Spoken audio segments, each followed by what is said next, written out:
This podcast is proud to be part of the TalkSport Fan Network. TalkSport. Powered by fans.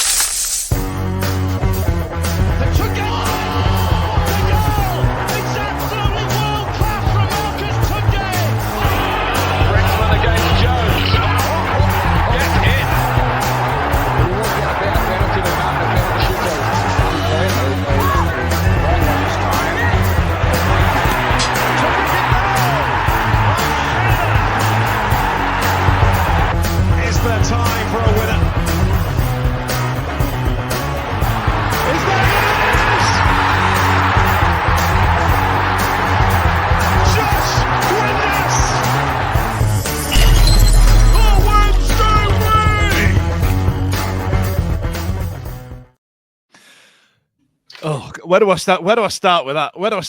Hello, good evening, and welcome to another episode of the Wednesday week. Our top man in charge, Chisco Munoz, has been given his P45 from S6. Join us live tonight as we discuss his recent tenure and the fact he's not being able to secure a win at 10 times of asking. Join myself, Stevie, Charlie, and Blair to give a big Buenos Noches to Chisco, go through the potential candidates and what's next for Sheffield Wednesday.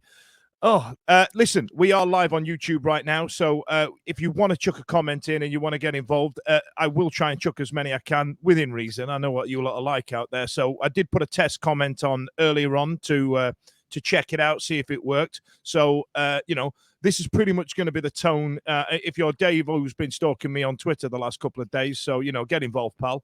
We'll sort it all out. We'll put that to bed after being cancelled last week. Racist, mate. I was racist, and what else was I? I was quite, I was quite disrespectful to the victims of the Yorkshire Ripper, even though that's not what I said. But don't let the facts get in the way of a good tweet. So then, ladies and gentlemen, welcome to the show, Chisco Munoz, Xisco Munoz. I've just got to put this to bed early doors, right? Test is a jeb end and a lumberjack. Just come back from cutting down some trees, so that's nice, isn't it? So Chisco Munoz has been dismissed, has been relieved of his duties. I'm pretty sure that's going to be the tone for the evening, isn't it? So Stevie, I'll come to you. Let's try and pull apart Chisco's time with Sheffield Wednesday, because it weren't great, were it? No, it weren't. And do you know what? I've kind of reflected on this over the last 24 hours or so, and I think I said on the chat last night, I had this kind of empathy for the bloke. It was never going to be right, was it? He was a square peg in a round hole, and when he came in, we were quite excited. If you looked at the Watford sort of promotion season, but it quickly became apparent that he had all the tools that he needed to get that team up, and it was a very different situation coming in and trying to get a tune out of a squad that didn't exist, and then trying to build that squad. And the noises that came out fairly early. Obviously, you had that batshit crazy press conference where the chairman decided he was going to go after Carlton Palmer. Have we discussed the statement, by the way, from last week? Have we done a show since then? Was that what? Yeah, we did it. We did it Monday night. We said we were going to do it after we'd analysed the game, and then Blair decided he wanted to bring it in before we talked about the second goal, to be honest with you. So not one for format. I'm defeated on that. I didn't even laugh on that podcast. Absolutely. Yeah. I get the feeling that tonight, the vibe tonight is going to be significantly different to the one that it was on Monday night. Until Giuseppe's announced. And well, but yeah, going back to Chisco, it didn't feel right, but I think he'd earned himself a little bit, or he'd been given from the fan base a little bit of leeway, if you like, because he'd come in late. There was a lot of negativity around the place in terms of more going after what he'd done. And then it taking so long for anybody to come in and sort of fill that void. And the rumours that were associated with the players that have been, the managers that have been linked, Chisco seemed like one that was better than somebody off that merry-go-round of, the Dean Smiths, the Nathan Joneses sort of situation.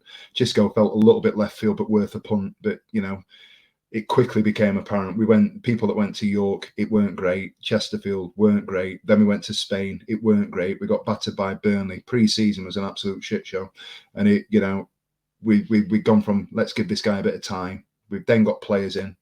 We got excited about the players, or some of us got excited about the players, but the players didn't deliver. And we've gone into the season going, Southampton's a free hit. And then Southampton became Hull, was it? Or whoever it was that we played next. And it was just a litany of crap after crap after crap. And with due respect, it didn't get any better. It got worse. And it's when you take the horse out the back and shoot him. That's what we've done last night. Now, Charlie, we were speaking offline about how happy you are about the dismissal of Chisco. It's a thought shared by Adam Thompson on the interwebs, who's gone for surely the beer should be flowing in celebration. Steve's on the 7% cider, so I'm drinking water. I've just spent 4 days all inclusive. I'm trying to lose the calories here. And then I'm off to Turkey tomorrow to go and get some teeth done. So there'll be. I hope you're not watching this in 4K because you'll have to turn the brightness down. So Charlie, I must admit, I find it. At the time, I was like, yeah, there was an air of inevitability about it. But there's a bit of sadness. Yeah, I don't know if you remember when Jos Lukai went, and there was that photo of him at Sheffield train station outside Cafe Ritazza. And you're like, oh God, that's just a bloke who just moved for a job. And then there's a little bit of sadness about it. And now he's going back to Palma de Mallorca to go back to the Balearics. It's an absolute nightmare while we're all stuck in Sheffield sweeping up the shit show. But I mean, are you buzzing about it? Like, how do you feel? I am. I mean, I'm not gonna lie. I am. I think I'm buzzing for two reasons. The first is I genuinely didn't know if he was going to get rid of him anytime soon. Like on paper, no one would have believed that he would keep his job for as long as he had. But with everything that came out with a statement, and it was all like, "Is this our punishment?" And the other bit is, without trying to sound rotten, like managers get sacked. Like that is a thing. Very few managers take jobs, stay there forever, and retire. Do you know what I mean? Like that is a rare, out of all footballing jobs. Like they go and they move on, and they go usually when the results aren't going their way. And so, at the risk of sounding awful, if I were that crap at my job, I would also expect to get sacked. Like, and I think I totally agree with what Steve is saying. Like, there was a lot that he was trying to do in a bit of an impossible situation. Like, regardless of what your opinions on Moore might have been at the time, like there's a bit of that like wartime president thing about it. Like he was the manager that got us, to Wembley. We won at Wembley.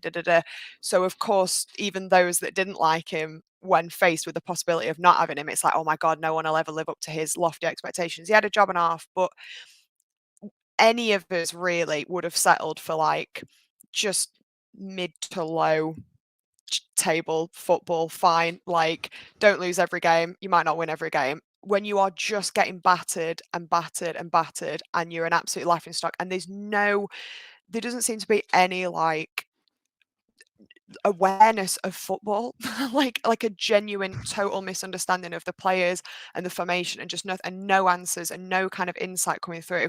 That's dire. Like that's dangerous. Like if he was my surgeon, I won't want him doing my surgery. Like I just think at a certain point, you've got the sooner the better, and thank God it happened when it did. So I've been jubilant all day. I've had world in motion on in the car. I've been like high-fiving everybody, and I'm just like, because it like can, that literally scene out of 500 Days of Summer. What about 1 million on top of the world, because like it literally can only get better. Like from a result, regardless of anything else that might be going on at the club, and let's not, but from a management and a results point of view, you can't get worse than losing every game. So even if someone else comes in and we lose every game, okay, but even if we drew every game from now on, that's like that's legit mathematically an improvement. So regardless of what likely kind of lackluster random person would probably end up bringing in that no one's ever heard of, like we only have the opportunity to improve. So I'm taking it as a win.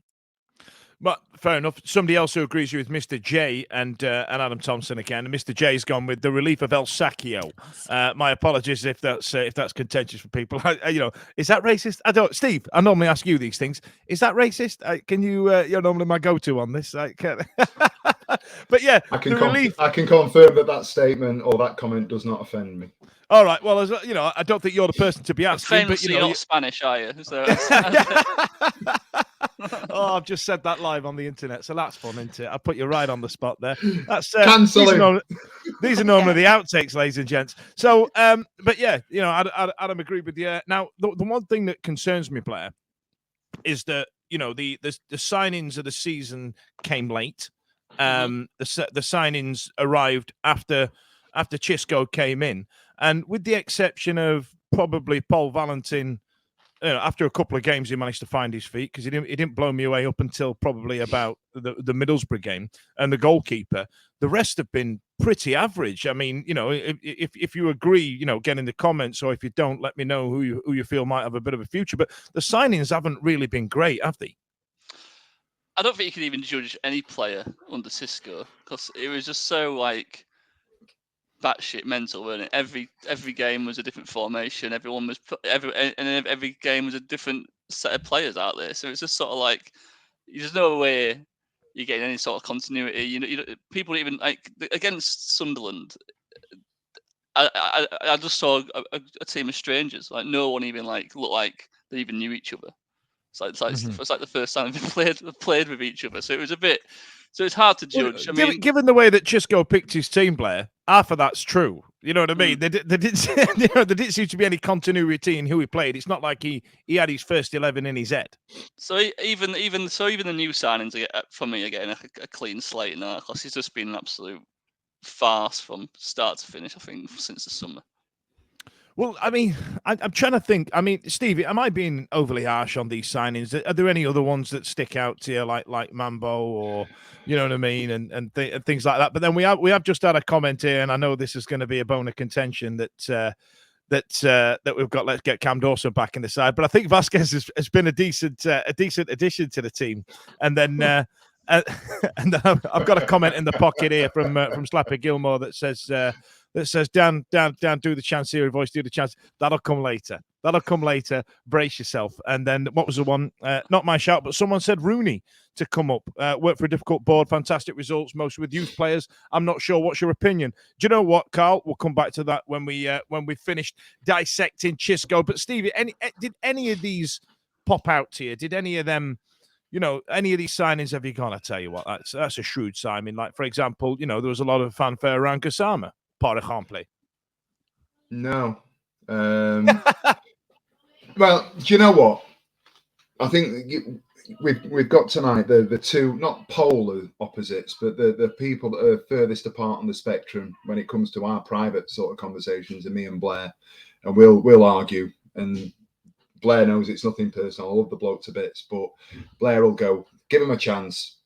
He's signed from Monaco, PSG, AC Milan, played with Messi, blah, blah, blah. He's literally just said continuity has not been there, so we need to give him some time. Respectfully, the players that we've seen, and I'll include everybody that we've seen that has put a shirt on so far this season, if you are from that ilk, they should have shown more in the time that they've had. Masaba has flattered to deceive, and if we'd have signed him from Southampton, he wouldn't be getting he wouldn't be getting how many goals has he scored? Not 2, but there you go. And do you know what I mean? So that's your argument. This is what we're talking about. He's top goal scorer. He scored 2 goals. The only counter argument to this is the old guard, the League One heroes of League One. They've been shit and all. So well.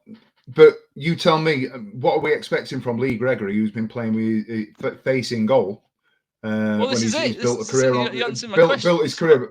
Well, I'm not, because we're asking at the moment. We're talking about the players that have come in, and we're talking about Masaba. We're talking about Gassama. Not good enough. Bambo is an absolute liability. We talked about him on Monday night. For every good thing he does, he'll do 3 bad things. There's been no sort of consistency in terms of his performances there whatsoever. The one, and I've said this before, that excited me the most, because he's come through a domestic system and has played in Europe for Manchester United, having played for Chelsea. I thought the one that would give a little bit more grace would be Bernard. I thought he was terrible against Sunderland. I thought he didn't look bothered at all. I thought he was margin. Yeah, I'll say it. I thought he was marginally better. Yeah. He's from the fatherland, but he's not been good enough. In my opinion, I liked what I saw of. I like what I saw of Momo. I'm not having Delgado. I think Valentin has done well against lesser teams, but I think ultimately he's just pace. I've not seen anything necessarily, and people can say he's exciting when he beats the fullback and gets across him. But what's he doing it for? To get it forward to an outside chance that we can get Smith or we can get Fletcher on the end of it, whatever it may be. To be fair, I thought Smith was outstanding. Outstanding is a terrible sort of an over-exaggeration. I thought Smith was very good in relative terms the other night. He ran his bollocks off. He put a shift in. He was all over it. I don't know whether it was supposed to be him in up top and Fletcher the other way, and they changed. But it got to a point the other night where Smith just went, "Fuck this! I'm off. I'm going to go and do the running that other people aren't doing." And that was down to the formation. So player-wise, there's been nobody that has come in. I've liked Vasquez when we've been under pressure at times, but I thought he was poor against Sunderland. The first goal against Sunderland was weak as piss, biscuit wrist. He should have done better there. I've been whelmed at best. Okay, well, I tell you what. Let me take this to the. I'm going to take this to the public because we've got the comments are flying in. I want to try and get through as many as possible. So we've got. Chisco was a desperate and cheap option for Chansiri. Everyone could see that was a complete risk signing, down to one man, unfortunately. I assume we'll get to the chairman at some point this evening. And then, Stevie, this one you'll enjoy. Ben's gone with, it'll be a disgrace if new manager drops Palmer for Paul. So, I assume you're in that camp, Steve, yeah? It won't happen. It won't happen. Valentin's not a defender. He's not. It won't happen. And then Palmer plays Saturday. Palmer plays Saturday. That's it. It's an LP2 Stevie guarantee. And then Martin's gone with hopefully we can see an actual formation, Charlie. As Xisco did not have a clue. I mean, what was Xisco ball? Have you got any idea? Because I don't think anybody else does. It was like just vibes, wasn't it? It was just there were times when I had to I was genuinely. That's for all your young people out there. That's your young people no vernacular there, just kids. Vibes. I'd find myself counting just to make sure he definitely remembered to put 11 on because I was like, something about this just the math is not mathing at all. It was bizarre, yeah. And I totally agree about the new signings in as much that no, I don't think anyone has particularly wowed me. I think Vasquez has had his moments. He's pulled off some great saves, but also we've conceded a lot. He's got to take a certain level of responsibility for that. But also maybe now he's clean slate. Maybe we absolutely have to take today is there we go. Harpo's gone exactly the same thing. So does Blair for you? Does everybody get a clean slate, or is there some already in the bin for you, pal? Maybe Ashley Fletcher might be in the bin. Well, again, I love the way you're stringing these together. I don't know if you can see the comments. I can't as well. But Adam's been on and gone. He's Ashley Fletcher, the best attacker we've ever had. And then someone else has gone with Ashley Fletcher should be released on Monday. So Sorry, Ashley. I hope he scores on Saturday night and the shuts is open as a finger stick cop or whatever. So, I mean, I feel like everybody seems to be, and I'm going to use a horrible corporate term here, singing from the same hymn sheet.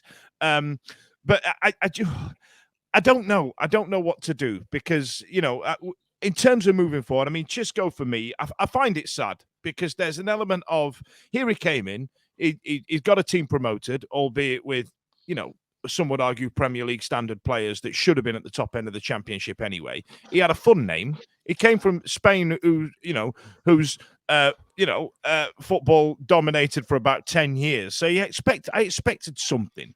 I expected something to just go, this is us. This is how we're going to set up. This is our new way of thinking. This is what we're going to do. Because I'll be honest, after March, I was done with Darren Moore myself. Because March and April, I was like, well, for God's sake, get in. God, we should have absolutely rinsed that league. And then now I'm looking at Ipswich tearing up the Championship, going, why can't that be us? And they've done it with a couple of our old players as well, which pisses quite me a off few of our old players actually. I know, it absolutely slaughters me.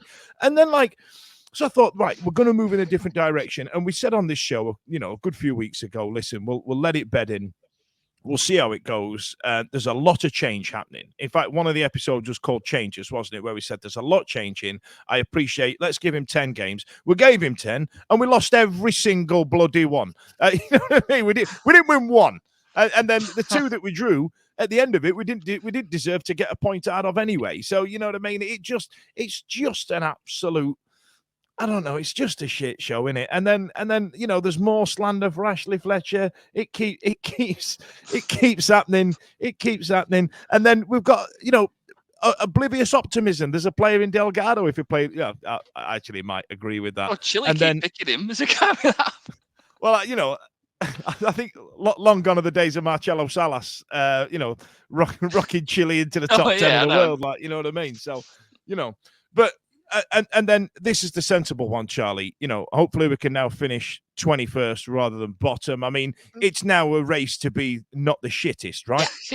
Absolutely. Like, that is like, I mean, as optimistic or as like high on like Wembley drama as we might have been before the season kicked off. And like, that is the best that we could have hoped for, is to just stay up, is to just establish ourselves once again as a championship team. And hopefully this is damage control. That we can, we can start to grind out some results, and it's not going to be pretty. Like, I'm under no illusion that we are suddenly going to be magically wonderful and everything's going to be great. And even though I, wanted Xisco out fairly sharpish, normally I very much am a give a manager time, like, give a squad time. So I'm not imagining that the turnaround will happen within the first 5, 6, 7, even 10 games with a new manager in charge, but you've got to be able to see what we're working with. Like, we talked about like monk ball and things like that, and it was like, oh, the way he did X, Y, and Z. But what's Xisco ball? What actually is it? Like, how can you put a stamp on what he was doing? You couldn't even see he favors this or he favors that. It was just totally random. At least if you get someone new in, that you can see what their style is, like, what they favor, what kind of, and then potentially slot our players around that.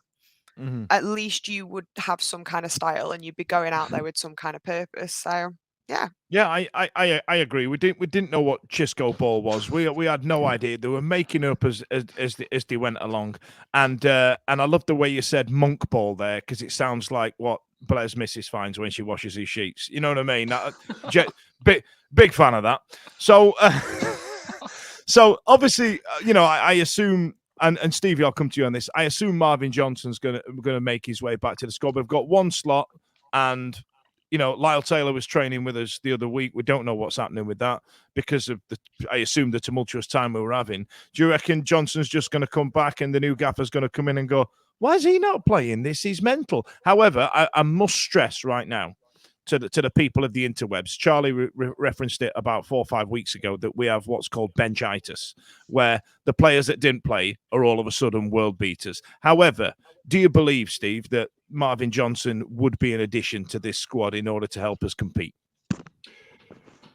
Ooh, that's a difficult. That was a normal question, wasn't it? That was a normal question that had no silliness in it.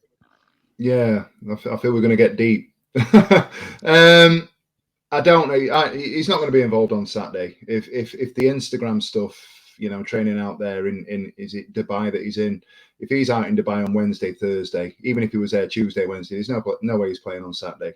I think I'd seen from one of the local journals, that we've got until Friday to register him if we wanted to, and we're under no obligation to release that information. So realistically, if we kept it a secret, he could be on the bench or even in the starting 11 on Saturday, and nobody would know anything about it because we've not done any presses or anything like that. I don't necessarily see that that's the right thing to do.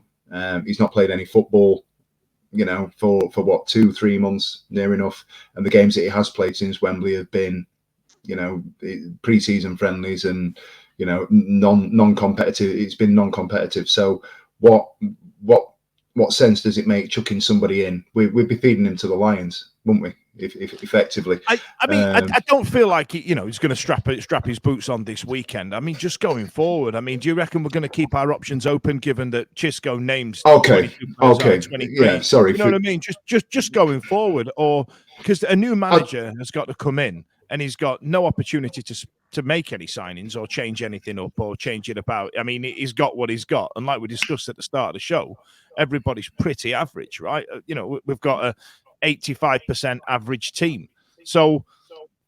Okay, so if you look at it from that sort of perspective, then I think it's Tomo's running the side on Saturday, isn't he? It's a flip of a coin. Is he going to try and sort of have a slight departure and make minor changes? Is he going to go wholesale changes back to League One? We don't know. I think the sensible thing, if what would I like to see walking in Hillsborough on Saturday? I'd like to see a team that's together with some continuity, and whatever that looks like. If that means that Ihekwe, for Palmer, James play as a flat back four, or we go back to the three and we play players that we know and we trust and that Tomo can relate to, or that can relate to him. And I think that's probably as important as the other way. The players get the manager, if you like. So maybe it is a case of going back to the players that the manager on Saturday trusts going forwards. If we get a new manager in, obviously the logic would dictate that Marvin Johnson gets reintegrated back into the fold. He trains with the first team, and if we're talking about everybody getting a clean slate, which I don't necessarily disagree with, I've not been overwhelmed by, I've not been sort of sold on the players that we've brought in, but I'm willing to give everybody a clean slate under a new manager. If Marvin Johnson comes in and proves to be better than Pato playing left wing back, or Delgado playing left wing back, or whoever it is that we stick out on the left, then if he shows that in training, absolutely stick him in. But if on Palm when we're looking at training, he's not good enough and he hasn't shown enough to be in there, then no, let's not do it. So we'll see where it goes, but whoever comes in has got to give everybody it's a level playing field for all, even Ashley Fletcher. Unfortunately, I just don't see that it's going to happen for him. But what you're forgetting is Ashley Fletcher's bloody rubbish. But I tell you what, there's a few that agree with you, Steve. That, you know what I mean. We've got Simon Arminar, Marvin Johnson, a 13-year-old World Cup song. So that's funny. 13 years old.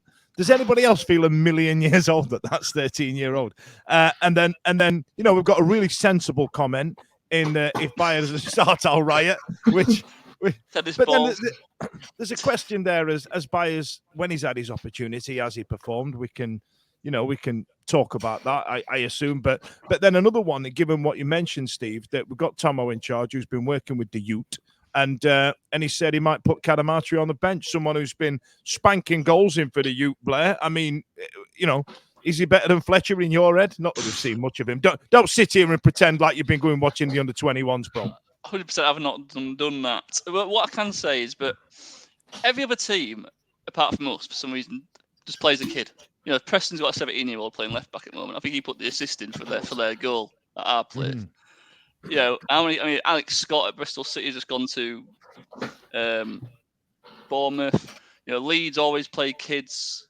Archie Gray's getting minutes now. He's 17 years old, and they always develop. And they do make mistakes, and they are a bit raw, but it does develop them, and then they end up going for big money or some sort of money. And we've some never money done would be that. Lovely. Yeah, just any money. Just any money would be good. And we never do that, do we, at all? And so why not? And because he's come for the academy, any cock up he does do will get forgiven a lot easier than an Ashley Fletcher cock up for this instance. Yeah, I think you're right. They'll be, you'll be more encouraging. Like, come on, try again. You'll come up next time. Give it another go. Come on, whereas Ashley Fletcher does it. Get him off! He's fucking shit. He is fucking shit. Come on, man. He runs like he runs in bloody treacle.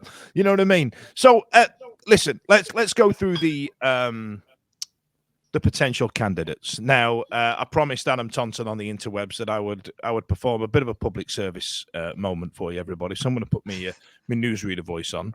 I'm muting. Odds are dictated by the amount and vociferousness and point. Hang on, I'll start again. Odds are dictated by the bet price. Mate, wait. Take a minute.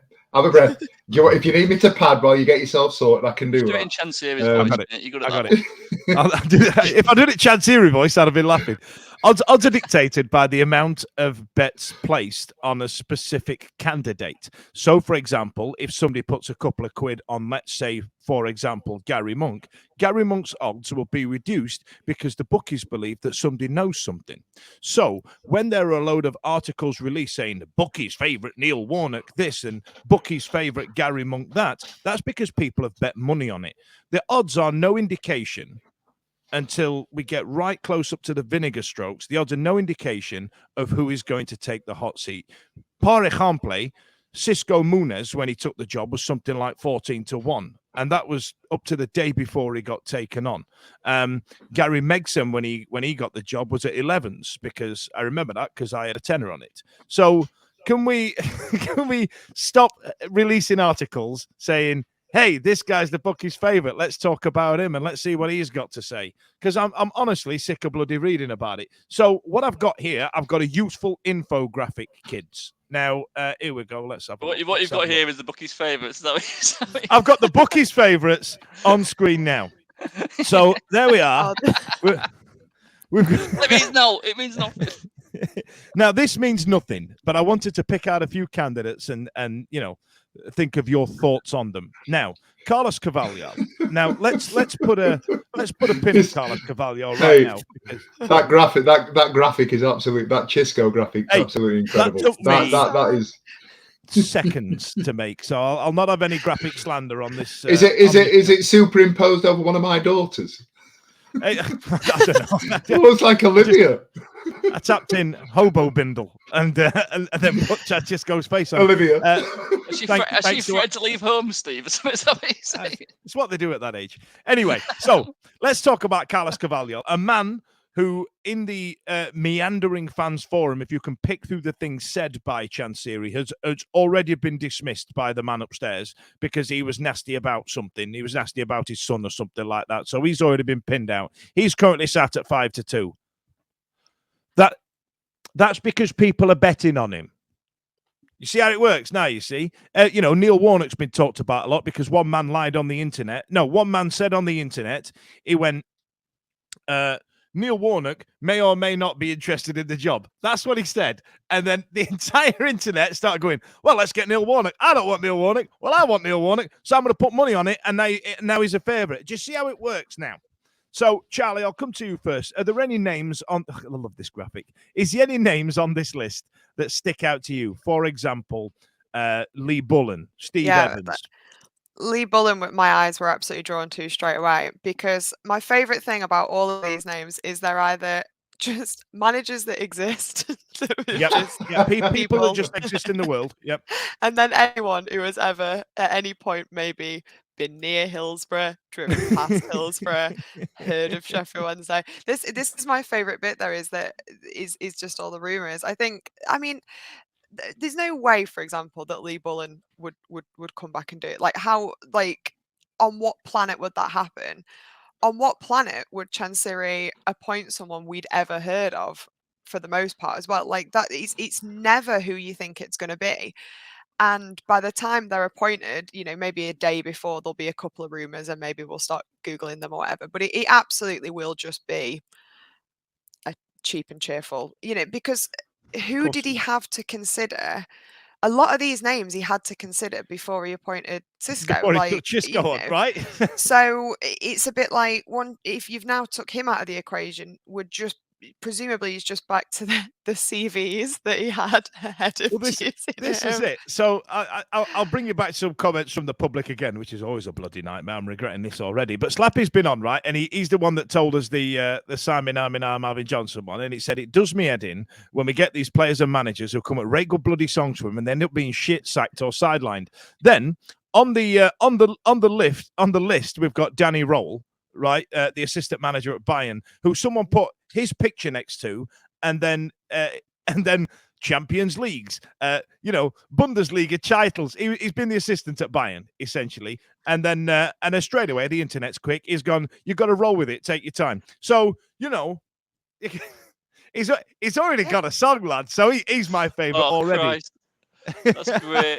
But so then, wasn't Paul Clement? He was Ancelotti's at number 2 for ages, weren't he? everywhere. He's Bayern not on the Munich, list, mate. Chelsea. I know, Chelsea, Real Madrid. He won it all with Ancelotti. And when he became a manager, he was shit, wasn't he? So. Yeah, it's got Steve McLaren and Brian Kidd written all over it. You know, all these number twos, Carlos Queiroz, and all these ones that are like, he's going to be good. He's a number two. It's a good team. And then all of a sudden, turns out he's bloody rubbish. Now, I'm going to put the graphic on again, Blair. Is any names stick out for you here, like Paul Ince, Bruno Lager? I mean, I said in the group chat, I know for a fact Steve Evans will apply for it. Mm-hmm. Just because I know when he was Rotherham United manager, he emailed Leeds from his Rotherham United account. Come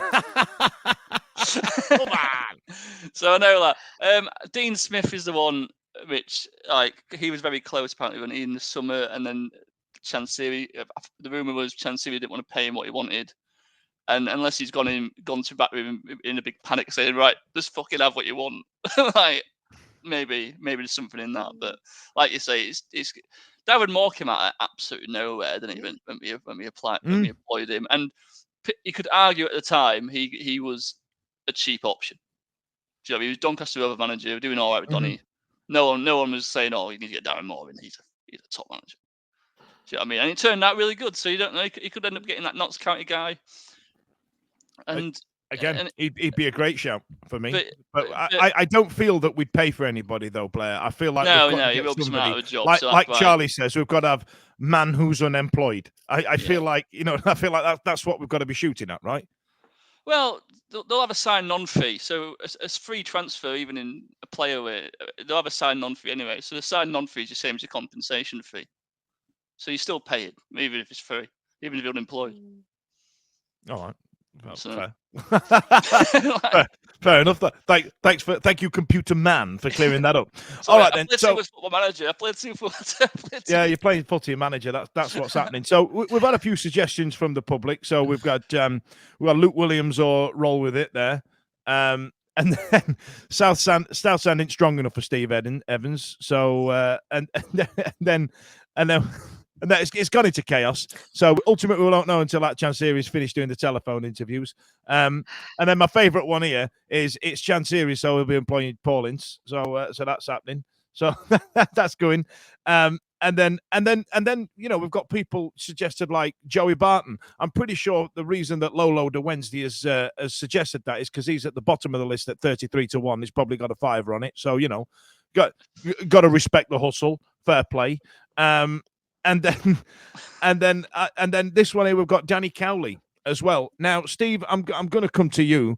I'm going to put the graphic back up. Is there any that stand out? It's great, isn't it? Is there any that stand out to you? I mean, the favourites, like Charlie says, right, are people who have been near Hillsborough this one time, and/or people that are just people. Yeah, they're what gets referred to in the press as merry-go-round and things like that. I mean, what about Paul Ince? What about Nathan Jones? Dean Smith. He's already a fallout with Chansiri, right? I don't know. I don't know the extent of what happened with Smith. I'd heard things, and I don't know if he's gone in there in the summer before we've gone to Chisco, and he's had a look at it and has decided that Chansiri is a bit too batshit crazy for him, and has just gone, "This ain't for me." The rumor was that Smith and Chansiri sat down. And At called up Dapon while he was talking to him, and he went, "Here, talk to me, kid."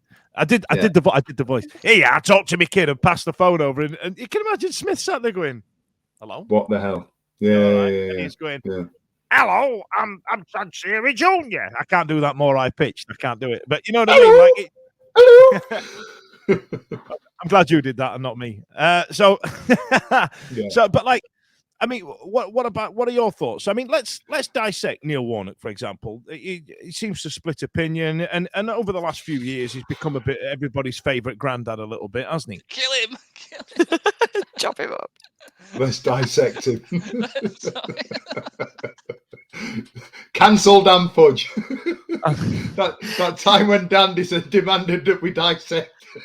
That is so disrespectful to the victims of some of Neil Warnock murder that happened.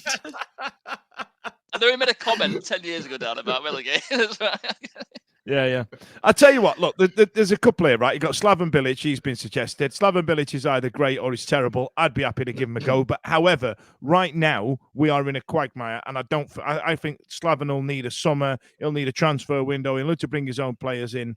I feel like, but then Stevie, let's get to it, right? So Warnock would be a dagger to the heart of the Blunts, even more reason to get him in. And then Martin's gone with say no to Colin, like it's some kind of drug advert from the 70s. So, like, come on, let's talk.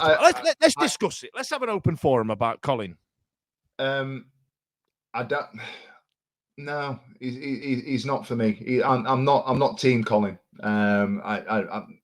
And it's not because, you know what? It's not because of the United link. I think that's a problem. But I've also done a little bit for a website earlier on who'd asked me to respond to something about my thoughts on Warnock. And the thing that gets me with Warnock is it's all well and good now, and he comes in, and I absolutely believe that if he won't be Saturday, if he came in a week on Saturday or whenever it may be, he would get an absolute hero's welcome. And if he won the first 2-3 games, it'd be absolutely phenomenal. But the moment he loses 2-3 games on the bounce, I think it's against him. I do. I honestly do. I think the goodwill goes out the window. I think he's too divisive. And I think more than anything, you know, the underlying factor at the moment is that we are in a battle to finish fourth worst shit. We've got to finish 21st. Is he good for a relegation battle? Absolutely. Is he what we need? I'm not sure that he is. Because we do respect, we've signed the profile of player that we've signed, and this isn't me sort of pigeonholing players or manager. I just wonder whether he'd get a tune out of what we've got. I personally, I know some of us have turned our nose up at the role thing, but I've seen the thing that Pete Lohman has done today, and had a look at some of his stats and so forth, and I've not seen a lot, but that really turned me on, if you like. I think out of all the players, all the managers that we've we've talked about today, he's the one that out of left field. And the thing that excites me the most is that he's been linked to it. Now, on paper, if somebody said, without sort of assigning names and take the Chisco away from it, and Darren Moore's gone away, and somebody was to say to you, we're going to take a manager who's coming in, who was, his last job was the assistant manager of Germany. He's worked at Bayern Munich. His stats when he was under the Southampton fella were absolutely phenomenal. You're going to take a punt on him because he was interested, he was linked, we did talk to him. I'm all for that. The style of football that he plays, he's young, he's progressive. I think that sort of appointment is one that I can get on board with. I really can. I'm all right with that. I'd rather that than Warnock, me personally. But I agree with you, Steve. But I'd have preferred, if we were going to get somebody in like that, I'd have preferred him to come when Chisco did. But I feel like we're in a bit of a different situation, though. I feel like we need a steady pair of hands. So if I can come back on that, then that's the flip side of my argument there is, if they've spoken to him, what happened? Was it because he was employed by somebody else at the time? Because I think he was under Hansi Flick with Germany, wasn't he? So would that have been a compensation situation? Did something fall down? Was it just not the right timing? I don't know. I'm not sure. Do we need a steady pair of hands? Yeah, I'll take that argument as well. What's going to be the best formula to get the tune out of the players that we've got? Somebody that's going to come in and go, right, I'm going to be progressive, I'm going to be on the front foot, we're going to play a style of football that's going to try and catch people out. It's helpful leather. Are we going to go on another route and say, right, we are going to go down, but if we go down, we're going to bring this guy back up and trust this guy to try and get us back up? And if he, we stick with it for a 2-3 year plan that he's going to commit to and build a reputation as a 34-year-old coach, is that something that we have to consider as well? Because ultimately, if we put Warnock in and he takes us down, he ain't going to be there next season, is he? Well, you know what? I feel right. So Warnock started an absolute landslide of comments here. So we've got Warnock's a sensible option, but some fans advocating long-term plan. Even if we go down, they must miss the Papa John's trophy or something. And then we go with Warnock's a no-brainer. Keep us up while Chancellor is selling up. And then this one for me is a really good comment because you know what? If we get Warnock, I won't really give a shit. But given how toxic it is right now, Gary's gone with we don't need another divisive figure, so no to Colin. And then we've had exactly what I said. Exactly a few what I said. comments similar to that, and then this one's it's a high risk. 3 straight losses, and the mob will be on him. But Neil Warnock's strong enough for that, right? And then Charlie, I'm gonna hand this one over to you because this is hilarious. It's not hilarious. I just want to see you squirm. Steve Bruce or Carlos? Now we put Carlos to bed. Steve Bruce. Now I'm gonna say something. I'm gonna fuck it up. I'm gonna say something. I'd take Steve Bruce. Why? Because he knows where Hillsborough is. Because he knows where car park is. That's the like. He's been near the ground, so he fits the criteria. Great. He knows the He's club. probably still got a shirt knocking around. He's probably got a nice still hat. got the training wear. gear. Why are those our choices? Why? Why? I mean, purely from like a financial point of view or from like a business point of view, he's not going to go for Steve Bruce. He's not going to go for someone who at one point took a job and then went, oh, no, I swear I'm not leaving, and then was like, psych, and then went off and left. Like, there's no way. Like, as we know, he knows the tea exactly. Fair play. He knows the tea lady. Do you know what? That's fair enough. He also knows where Barbados is. Always helpful. But someone here said Bruce keeps also, us up there's a as well. Cricket World Cup on at the moment. There's no chance. No, I just sorry, Charlie. Go on. There's just we know what Chancellor is like for grudges. We know what he's like in terms of like his business relations and how things get cut off. I don't think there's not a very high possibility of anyone that he has already had talks with, or definitely not anyone that has technically been the manager is going to come back in. But there's something about the Warnock thing for me though that from a story point of view, it's so great. Like, it's just so insane. Like, it makes no sense, but at the same time, it does. Like, with everything last season and then the start of this season, like, if you were writing this script, you obviously would be like, Colin, like, straight in. The idea that he would come in and save us from relegation is hysterical. Like, that is amazing. Yeah, I do enjoy the irony of that. But we definitely don't need more drama. Like, as much as I kind of like, the insane part of me is like, oh my God, yeah, let's just see what happens. Yeah. Like, we can't just keep taking torches to things. Like, and I totally agree with, like, we're already quite a reactive fan base. Like, the first loss, we'd be up in arms. Somebody like him, I mean, you'd be sticking your hand in a lion's mouth, kicking him up the arse and complaining you got bit. Like, there's no way that is a sensible choice of manager. But at least we've heard of him. It would be interesting. I'd almost rather somebody we've heard of than somebody we'd have to Google. But it's not going to be Carlos. And it's not going to be Steve Bruce. And it's not going to be. It's more likely to be Carlos than Steve Bruce. 1 million. There is no way that Chansiri is going to look somebody in the eyes that like effectively snuck off, effectively like ditched him around. There's no way he's going to look him in the eyes. Come on, Charlie. You're a football manager. You're managing Walsall, right? Oh. And then the team that you supported as a kid, you've been around Peterborough, you've looked at Rochdale, you've been around Notts County, and then the team you've supported as a kid, you'll go, sorry, Wednesday, I'm staying at Walsall. No way. Put yourself in the customer's shoes. Totally. But would I then expect to sidle back up to my, to my jilted lover and be like, right. I'm really sorry when I ran off with that prettier, fancier sorry, Walsall, since I was a kid. Oh, please. Oh, I love you. It's like, no. And like, I almost wouldn't blame Chancellor if he'd been like, well, no, because are you just going to wait for the next exciting offer to come? There's no, if we need stability, he's quite literally was the opposite of stability. Like, it took him one phone call to be like, oh, I'm really sorry, guys, I'm leaving. So no, and it won't be Carlos because we simply have to stop living in the past. Like, we absolutely cannot. I agree. But I tell you what, on that vein, Blair, I'm going to give you this one.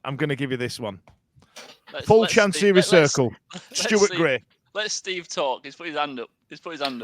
Go on, Steve. I just wanted to the Steve Bruce thing. What if Chancery has gone away and just gone, do you know what? I've thought about it. And as much as it's against my pride, and as much as it's against my beliefs and my whole sort of my purpose, Steve Bruce would be interested, and he's going to come back. He's willing to come back, and he will keep us up. Is it not? It's almost like pride before a fall, isn't it? What if he knew that Bruce would be willing to do it? Does he not just swallow his pride and go, Fuck it. No. Let's I just think go a with it. normal Chansiri, rational person, no. yeah, Yeah. a normal rational person with grown-up thoughts and feelings and emotions would go, do you know what? Maybe I've overthought that. You know what I mean? I was annoyed at the time, but a couple of years have passed. I'm all right. A normal rational person would go, yeah, I'll contemplate it for a moment, even if you don't land on yes or no, right? You'd contemplate it for a moment. Not Chansiri. He's done with him. I'm glad you mentioned that, Fudge, because the statement last Friday. I mean, I was like, oh my God, we did this Monday night, mate. I was doing. We did it Monday, and then even last night, I was like in the group chat, so like explain like what's going to happen about he owns the ground, so we're going administration, all this sort of stuff. But we're still sort of like knackered. It could be Sheffield 2 versus Sheffield Wednesday in court and stuff. And then 2 seconds later, he sacks a manager, which contradicts everything he says in his statement about putting additional money in because by sacking a manager. What he is, Blair? He's a fucking idiot. That's just what he is. He's a childish nepo millionaire knobhead with the innate lovability of a potato. What smells of fags? So that's him. So it's just like he just completely went against what he said on Friday because unless he had a big think about it, going actually. I didn't mean that. I didn't mean that. No, he's just a fucking idiot. Got pissed off and just went, fucking hell, I'm in these. Yeah, he sat there. He's had too much beer. He's sat there going, bloody hell, this Guinness is lovely. He's had 6 pints of Guinness and then gone, I'm going to write a statement. Then you've got Braithwaite and some in the comms team going, are you just like that geezer on that Liverpool VAR? Are you sure you want to? Are you sure? Are you absolutely sure you want? And he's going, I'm going to fucking send it. I want to send it 8 o'clock in the bloody morning and all. Great process, boys. Well done. Yeah, great process, lads. Just, oh God, I can't. Honestly, it's bloody awful. So right, go on. He's literally just done a 360 in 5 days. But yeah, he drinks. He drinks. So the point I'm getting to is Stuart Gray. I mean, it's a full 180. Well, so this comment here, based on what you were saying there, Blair, right? So Stuart Gray won't come. Chansiri got rid of him, didn't give him a chance. So why would somebody as measured and as nice and as thoughtful and as grown up as Stuart Gray go? Yeah, I'll go back in the Lions Den. That'll be absolute banter. On to Stuart Gray, fun, wouldn't it? It's very similar because we were dead cert going down that season, and then Stuart Gray really did galvanise everything and change everything quite quickly. So, and that was in a lot less time than what we've got now. So, isn't Stuart Gray still on the coaching team at Fulham? Yeah. It's not going to happen. I'm just saying, like, in 1,000,000%, like, we're just. I know. Fuck your Premier League. Forget about Fulham. Forget about all of that. Let's go down to Championship. Cushion getting Putney. He's in lovely Putney. Is there going to a Lucador brunch at Tequila Mockingbird every Saturday? He loves it.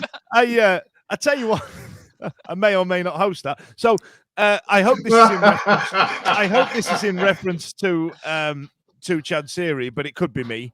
I don't know. It's a very YouTube comments are renowned for their measured responses, and I hope that's in reference to Chansiri. But this one, so to wrap this up, Charlie, I don't know if you've seen any rumors on the interwebs, but the rumors are that we've already got somebody lined up, as Gary points out on the interwebs. So I don't know who that is. Shall I put the graphic back up? Shall we get the graphic up for one more time before we wrap this up? It's a funny one, isn't it? Because it's a bit like he said he wasn't going to put any additional money in, and then he has sacked him. He sacked him after like the 10 games? Was it something that was always going to happen? Has he had a change of heart? Has he been visited by 3 spirits in the middle of the night and decided to start being a generous person? Don't know. But initially I was like, I don't think it's something he's going to spend money on. But there's no point getting rid of one shit person to bring an absolute guaranteed shit person in. So maybe we did that when James left this podcast and I was left with it. So it happens. It happens in real life. I just don't know. Maybe he'll surprise us, and he'll be like, I've gone all out. But my instinct is it is absolutely gonna be somebody we've never heard of. Like you're definitely gonna have to Wikipedia him. I agree. And the Wikipedia entry will be that big. Well, I tell you what, actually, so to wrap this managerial nonsense, because we don't know a damn thing, right? To wrap this up, Penny agrees with you, Charlie. Chansiri believes his own lies. That's what makes him dangerous. So, apparently, right. So I did see this, actually, and I wasn't going to talk about it because it's absolute nonsense. But MJ's gone with, at Chansiri has already given us a clue. And it said something beginning with C. Yeah, so Chansiri. It's probably him. Which of these begin with C? Is it just Cavalial? Oh, it could be Vitor Campelos Cowley. at the bottom. Cowley. Could be Cowley. Could be Cowley. So I swear to God, honestly, if the manager comes in and his name begins with C, I'm out. I'm done. Is that it? You're done. You're done with it. You're I'm like down in tools. He's going Retford United.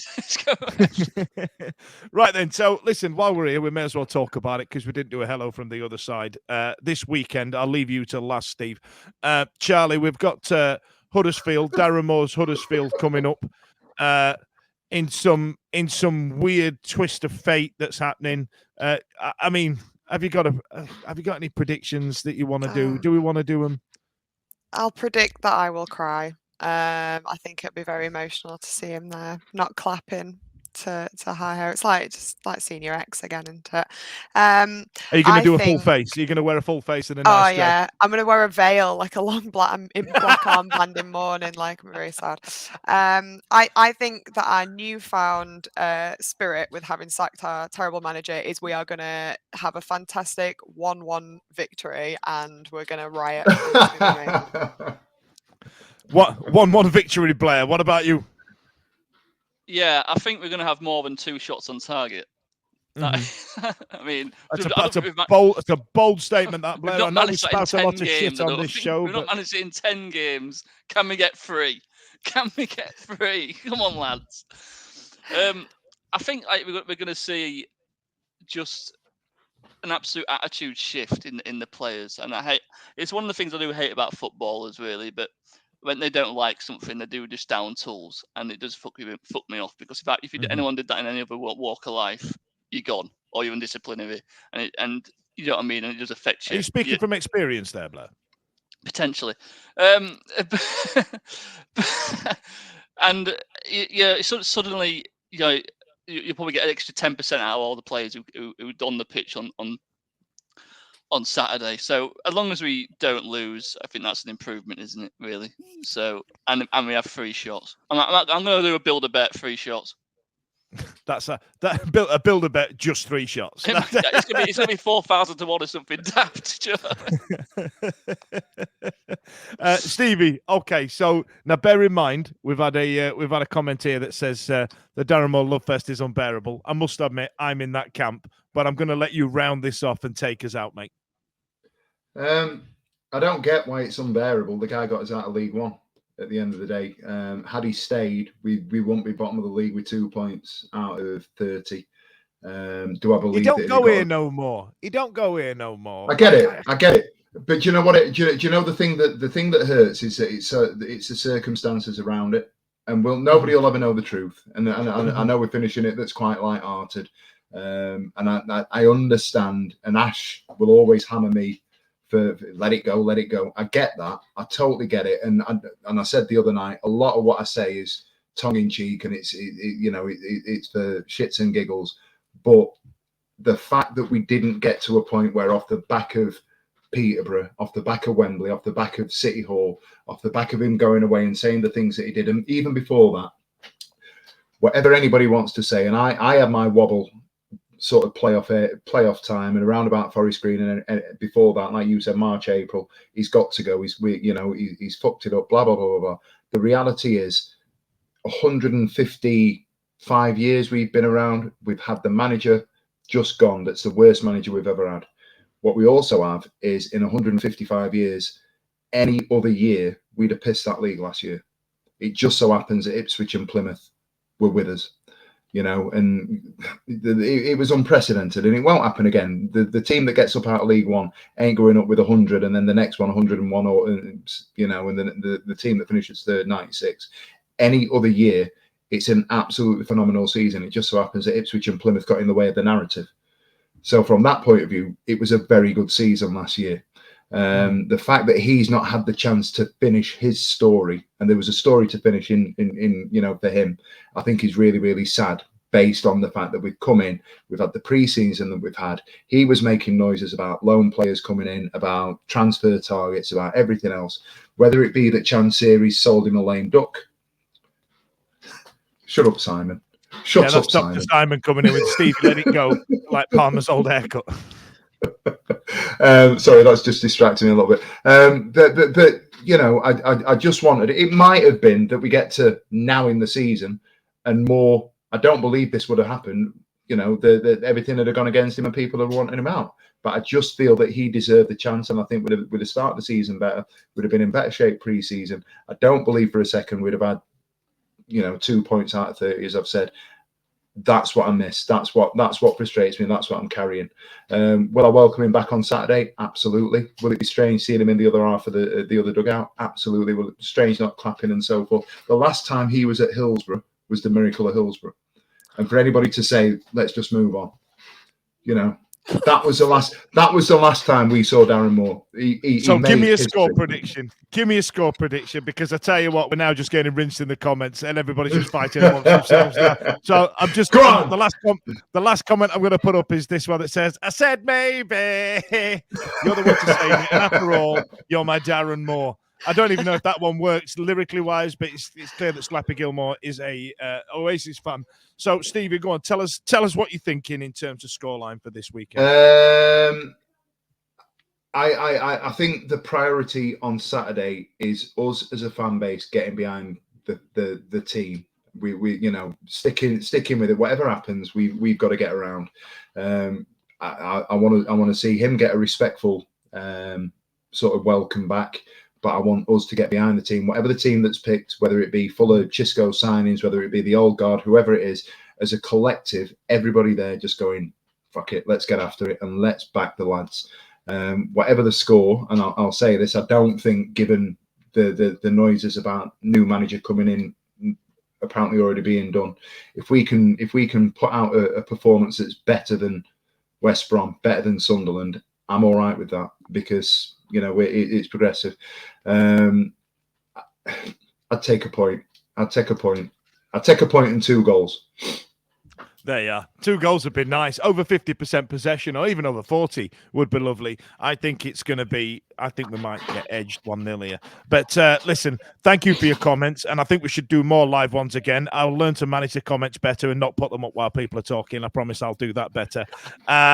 Join us again, and hopefully we'll be on the back of 3 points. Maybe or maybe not. We'll see you on Monday night when Ash is in the chair. See you later. This podcast is proud to be part of the TalkSport Fan Network. TalkSport. Powered by fans.